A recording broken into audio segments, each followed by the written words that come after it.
हुआ कोलकाता से ये गुलाबी नोट 2-2 हजार रुपए के आप देख रहे हैं, 500 के हरे नोट आपको दिखाई दे रहे हैं। ये किसका पैसा आया कर? ये कोलकाता से ही नोट कैसे निकल रहे हैं? आम आदमी पूरी जिंदगी लगा देता है, इतना पैसा नहीं कमा पाता। तो आखिर ये कौन लोग हैं जो कोलकाता को कैश लोग बना चुके हैं? बताऊंगा, जरा रिपोर्ट देखिए पहले।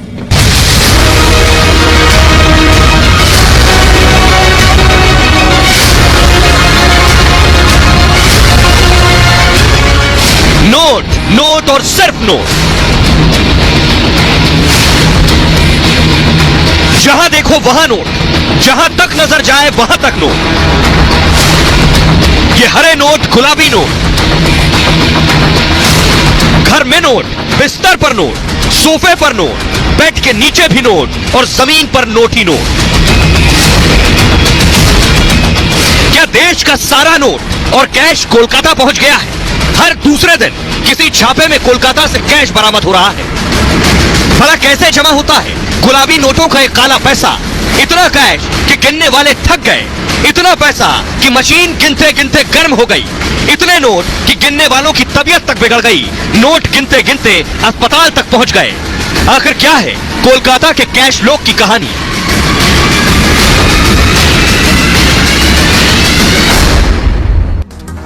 सोचिए जरा, कहां से आता है इतना पैसा? कहां से कमा रहे हैं ये लोग? आसमान से गिर रहा है? कोई नहीं जानता ये पैसा कहां से आता है, लेकिन मैं बताऊंगा आपको। ये देखिए जरा, मशीनों पर लगाकर नोट गिने गए। सोचिए जरा कितनी मशीनें थी। पुलिस स्क्रीन लीजिए जरा, एक साथ आधा दर्जन से ज्यादा मशीनें नोट गिनने की लगा दी गई, नोट गिने जा रहे हैं। देखिए जरा, और इतना नोट था, इतना नोट था कि ये मशीनें भी गर्म हो गई। यानी अधिकारी तो गिन नहीं पा रहे थे, मशीनें गर्म हो गई, नोट गिनते गिनते हालत ये हो गई। सोचिए इतना नोट एक टाइम में एक बैंक में भी नहीं होता है, उतना नोट था। ये देख रहे हैं आप अधिकारियों को जो कैश गिन रहे हैं, और इस कैश की गिनाई के बाद ये लंबे वक्त तक ये कैश गिनाई चलती रही। और देखिए 500 के नोटों की गड्डी एक साथ लगाई जाती है, उन्हें एक साथ गिना जाता है। 2-2 हजार के नोटों की गड्डी एक साथ लगाई जाती है, नोटों की काउंटिंग करते हैं ये, और उसके बाद उन्हें रबर बैंड लगाकर गड्डियों में तब्दील कर देते हैं। और उसके बाद क्या करते हैं, अगली तस्वीर देखिए जरा, ये देख रहे हैं आप, इस तरह के टीन के बॉक्स में भरते हैं नोटों को, और उसके बाद देखिए ले जाया जाता है बाकायदा पूरी सुरक्षा के बीच। सीआरपीएफ के जवान आप देख रहे हैं, और उसके बाद अलग अलग एजेंसीज के जो कर्मचारी हैं वो इन बॉक्सेज में इन नोटों को भरकर ले जाते हैं। तो ये जो नोट है कोलकाता से निकले हैं, काली कमाई ये कैसे बनाई गई कोलकाता में, आइए आपको ये बताता हूं कि आखिर ये नोट कैसे कमाए गए। देखिए जरा कहां कहां से देश भर में ठगी का जाल देखिए जरा। कोलकाता, हैदराबाद, चेन्नई, बेंगलुरु, ये वो शहर हैं जहां से इस तरह की कमाई की गई।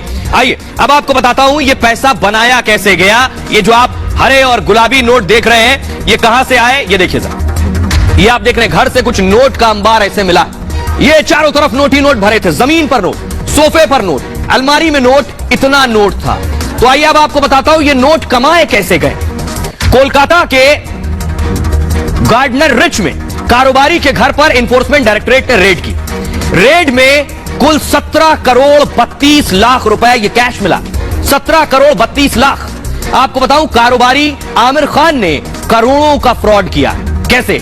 आपके पास मोबाइल है, मोबाइल में बहुत से लोग गेम खेलते हैं, कुछ खास किस्म के गेम होते हैं जिससे कमाई भी होती है पैसों की। मोबाइल गेमिंग ऐप के जरिए इस पूरे फ्रॉड को किया गया, ये कैश मिला है घर से।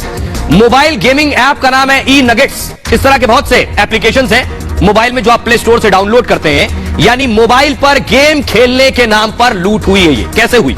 शुरुआत में गेम पर बहुत आकर्षक इनाम दिए जाते हैं, गेम खेलिए, गेम में जीतिए और उसके बाद पैसा पाइए, लेकिन उसके लिए 200 रुपए दीजिए और गेम खेलने के मेंबर बन जाइए।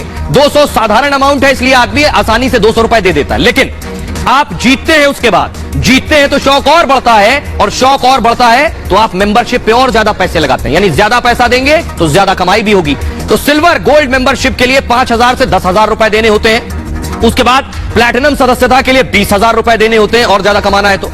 ब्लैक गोल्ड मेंबरशिप के लिए 30,000 रुपए देने होते थे। उसके बाद सर्वोच्च सदस्यता अगर आपको लेनी है, सबसे ज्यादा पैसे कमाने हैं, तो 50,000 रुपए तक देने पड़ सकते थे। अब देखिए जरा, एक क्लिक से किस्मत बदलने का दावा होता है कि एक क्लिक कीजिए और आपकी किस्मत बदल जाएगी। पहले यूजर्स को कमीशन के साथ पुरस्कार मिलता है, यानी आप गेम जीत गए तो कमीशन भी मिलेगा और पुरस्कार राशि भी मिलेगी। और गेम खेलने वालों को आपको ऑनलाइन ऑनलाइन ये पैसा भेज भी दिया जाएगा। आप खुश हो जाएंगे, मैं तो मोबाइल गेम के जरिए पैसा जीत रहा हूं। अब पैसा जीत रहे हैं तो और ज्यादा पैसा लगाएंगे, मेंबरशिप और उच्च दर्जे की ले लेंगे। जीती गई रकम आसानी से ऑनलाइन मोबाइल पर आ गई तो आपने बैंक में ट्रांसफर कर दी। शुरुआती फायदे के बाद लोगों का आत्मविश्वास और बढ़ गया। आत्मविश्वास और बढ़ा तो लोग अधिक कमीशन की उम्मीद में और ज्यादा निवेश बढ़ाने लगे। निवेश बढ़ते ही हुआ क्या, आरोपी का मकसद पूरा हो जाता है। आपने ज्यादा पैसा लगाया और वही तो ये चाहता था। निवेश की राशि अधिक होते ही आपके ऐप पर नोटिस आ जाएगा फौरन। ऐप से पैसे निकालने का विकल्प बंद कर दिया जाता था, यानी आपका पैसा गया और उसने विकल्प बंद कर दिया। प्रोफाइल विवरण और डेटा भी तुरंत ऐप से हटा दिए जाते थे। आपका पैसा डूब गया। जब लोगों को पता चलता था तब तक बहुत देर हो चुकी होती थी। यह था कमाई का जरिया। और ठगी के लिए कई फर्जी अकाउंट का इस्तेमाल करते थे ये लोग। ठगी के बाद फर्जी खातों को निष्क्रिय कर दिया जाता था। मुख्य आरोपी आमिर खान का अब तक पता नहीं है, फरार है। ईडी आरोपी आमिर खान की तलाश कर रही है। यह है स्थिति इस वक्त। लेकिन आइए अब आपको बताऊं, इस पर सियासत हो रही है कि सब कोलकाता में निकल रहा है कैश, बंगाल में निकल रहा है कैश, तो टीएमसी अलग सवाल कर रही है और बीजेपी पलटवार कर रही है। देखिए जरा आपको दिखाने जा रहा हूं, ये टीएमसी के नेता हैं फिरहाद हकीम। फिरहाद हकीम ने लिखा, टीएमसी का कारोबारी से कोई लेना देना नहीं है जो आमिर खान जिसको ईडी तलाश रही है। ईडी लोगों के बीच डर फैलाना चाहती है। फिरहाद साहब ये कह रहे हैं निवेशकों को पश्चिम बंगाल से दूर करना चाहती है। अब सोचिए ईडी नोट निकाल रही है, नोट निकाल रही है तो कम से कम निवेशक सोचेंगे यहां काली कमाई नहीं होगी। ईडी गैर बीजेपी वाले राज्यों में सीमित है, यह कहना है फिरहाद हकीम का। नीरव मोदी और मेहुल चौकसी की ठगी का क्या, बीजेपी ने पलटवार किया। समीक भट्टाचार्य प्रवक्ता है बीजेपी के, उन्होंने कहा लोग मनी लॉन्ड्रिंग टीएमसी के गठजोड़ से बहुत वाकिफ हैं। छापे केवल बेईमान कारोबारियों के खिलाफ हो रहे हैं। ईडी व्यापारी समुदाय को टारगेट नहीं कर रही है। क्या आपके पास छिपाने के लिए कुछ है? इस तरह के बयान डर से आते हैं, उन्होंने बात कही है। लेकिन एक बड़ी खबर आज ये आई कि ममता बनर्जी के जो भतीजे अभिषेक बनर्जी, पिछले दिनों ईडी ने उनसे पूछताछ की थी। उनकी साली है ये, इनका नाम है मेनका गंभीर। इनसे भी पूछताछ ईडी को करनी है। नोटिस दिया, ये आज एयरपोर्ट गई, बैंकॉक जाने के लिए ईडी ने रोक लिया। ममता बनर्जी के भतीजे अभिषेक बनर्जी की साली को रोक लिया। ईडी ने इनको पूछताछ के लिए बुलाया है, इसलिए इन्हें जाने नहीं दिया गया। लेकिन एक बहुत बुनियादी सवाल, अगली तस्वीर दिखाइए कि कोलकाता में कैश का कनेक्शन है क्या? इनको जानते हैं आप? ये राजू साहनी, पिछले दिनों इनके घर से कैश निकला। अगली तस्वीर दिखाइए, फुल स्क्रीन लीजिए। यह है पार्थ चटर्जी और अर्पिता चटर्जी, फुल अर्पिता मुखर्जी। इनके घर से जो कैश निकला था वो कैश देखकर बड़े बड़े अधिकारी डर गए, घबरा गए कि इतना कैश कहां से आया, इतना कैश कैसे गिनेंगे?